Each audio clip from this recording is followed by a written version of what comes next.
If you look in your rear view, you'll see the halfway point of the MLB season behind us, and the Braves find themselves within striking distance in the National League East with an eagerly awaited showdown with the Mets looming. But first, the Nationals. I'm Cory McCartney along with Grant McAuley. And Grant, the Braves took 3 out of 4 from a playoff contender in the Cardinals, along with some historic play out of that series from the league's best rookie tandem. Gives us a lot to go through here on Battery Power TV. Yeah, a lot of great stuff to go through, and I don't know that we'll find anything more exciting than what Spencer Strider was doing on Thursday night. But when it comes to the big picture of that Cardinals series, yeah, you would have liked to have taken a sweep out of that. There's really no way around that. However, you went out there, you won 3 consecutive games, and winning that 4-game series against another playoff hopeful club was just something the Braves needed to do and were able to accomplish. And now they need to continue the business of winning series this weekend, because there's also a fairly interesting series looming at the start of next week, and I know we'll get into that too. Okay, Spencer Strider, he did something no Braves pitcher, rookie or veteran, has ever done, recording each of his first 9 outs via strikeout in that 12K performance against the Cardinals on Thursday. The first rookie since 1900 with 11 or more strikeouts and 2 or fewer walks in consecutive starts, has a 2.83 ERA and 8 starts to go with a 2.3 Fangraph WAR. Meanwhile, Michael Harris II leads all NL rookie position players with a 1.6 fWAR, is second in defensive WAR and outs above average. Grant, this is the 14th time since World War II and the 11th time in the Atlanta era that the Braves have had a rookie on the mound and one in the field. Both have a Fangraph WAR over 1. At a combined 3.9, there's a very real possibility that we could be looking at the best rookie tandem in franchise history. Strider and Harris chasing the 7.4 worth of Fangraph WAR that Jason Heyward and Craig Kimbrel had back in 2010. Yeah, it's an impressive duo. And when you thought about rookie of the year candidates and, if anybody on the Braves was going to be able to push for that, you kind of wondered, was anybody going to get enough innings or enough plate appearances to qualify for it? And we got our answer. Spencer Strider made the club out of spring training. He pushed his way into the starting rotation. And of course, we know that the Braves were in dire need of somebody to help out in center field. And thus, Michael Harris got the job. And both of these men have excelled. I mean, Spencer Strider's strikeout stuff, I know we're going to talk a lot about it on this episode. It is among the best in all of baseball in just about every possible metric you can look at. The only thing you could knock him on, if you want to, is sample size, but that's not his fault. And he is more than made up with quantity of strikeouts in the sample size he's gotten. And then with Harris, I mean, you mentioned, the fact that he is also making such big contributions. I mean, he had a game-tying home run on Thursday night against the Cardinals. He very nearly had a walk-off hit, if not for a great play in center field. This guy is affecting the game in every facet of his game, which means in the field, it means on the base paths, it means at the plate. Both these guys are extremely impressive. And I don't know, with Strider, I think we got to start talking about the fact that the All-Star game's a couple of weeks away, and this may be the best strikeout pitcher in baseball. I think he's got to be there, doesn't he? I mean, he is making a ridiculous case. By the way, it was 29 years ago this week that when Henry Rowengartner made his MLB debut, which was chronicled in the documentary Rookie of the Year. The Braves are penning their own Rookie of the Year doc with just this embarrassment of young talent. But it really did get no bigger than what we saw out of Strider on Thursday against the Cardinals. Grant, I know you've got some stats here to kind of take this whole thing to the next level.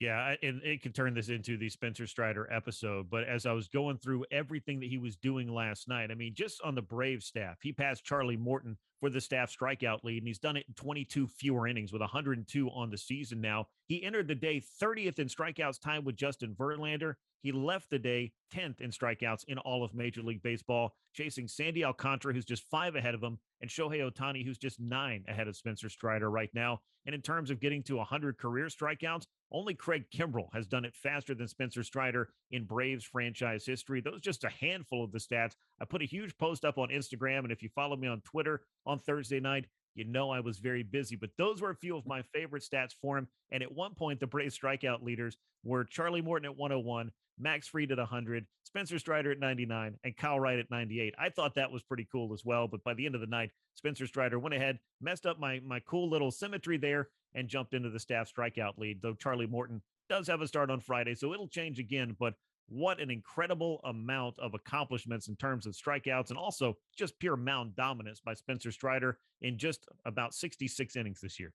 Yeah, it's been absolutely incredible. And we talked so much before the season started about what's the bottom half of that rotation going to look like. Can they provide enough? And what they're getting from Kyle Wright, and obviously what they're getting from historic proportions here from Spencer Strider is answering a lot of the questions with this rotation for sure. So Grant, within the last week, the Braves deficit in the NL East has been closer than it's been since the infancy stages of this season. Obviously, the red hot play the last month and a half couldn't come at a better time with that 3-game series against the Mets beginning on Monday. But call it a trap series if you want to borrow from football vernacular. But the Braves do have to deal with the Nationals first. They're dead last in the division, losers of 7 of the last 8 games, owners of the second worst run differential in all of baseball. The Nationals are very, very bad, but that combination of Juan Soto and Josh Bell certainly isn't. Washington's number 2 and 3 hitters have literally been this team's entire offense. Bell has a 147 weighted created plus. Soto's at 137. It certainly seems obvious, but the key to this series, which starts Friday night at Truist Park, seems to be keeping those two under wraps if you're going to do anything in bottling up this Nationals offense. Yeah, you want to see the Braves offense come out swinging and put up some runs in support of Charlie Morton and get the series started out with a victory.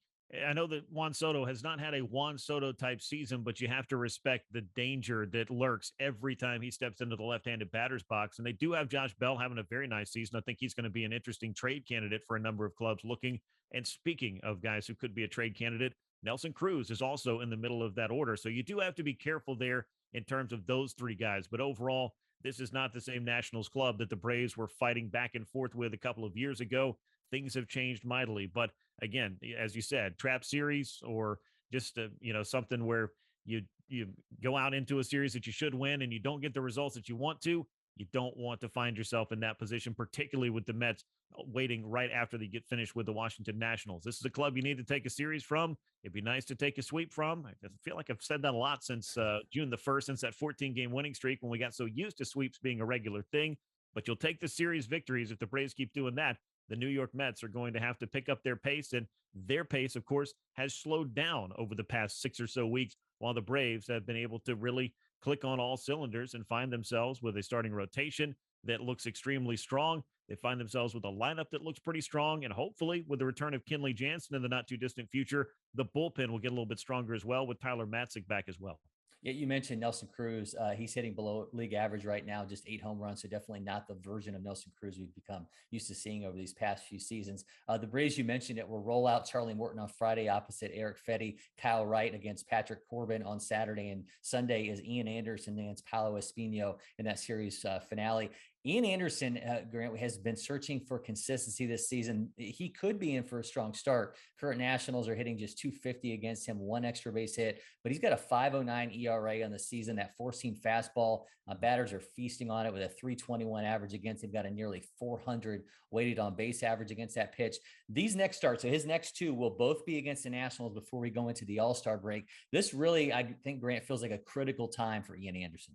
It does. And I felt like after the Philly start in particular, not that he was on notice, but that at some point, if those kind of starts continued, that the Braves might have to consider, maybe making a change there. But I don't feel like in talking to Brian Snitker that was something that they really wanted to open themselves up to. That the best case scenario has always been Ian Anderson figures it out and gets consistent, and the 5 in this rotation really take the Braves to places they want to go. His last start against the Cardinals was a step in the right direction, most certainly. Not the sharpest of his young career, but he was able to work around some bad batted ball luck. There were 8 hits, but he wasn't walking batters. The strikeouts haven't been there for him either. And you mentioned, he's getting hit pretty hard on the fastball. The changeup has been a pitch that I feel like, maybe hasn't been able to be thrown for a strike as much as possible. And it just doesn't seem like he has as much conviction to use his curveball to really allow his pitch mix to perhaps be a little bit more difficult for hitters to key in on here in 2022. Those are some of the things I've noticed, but going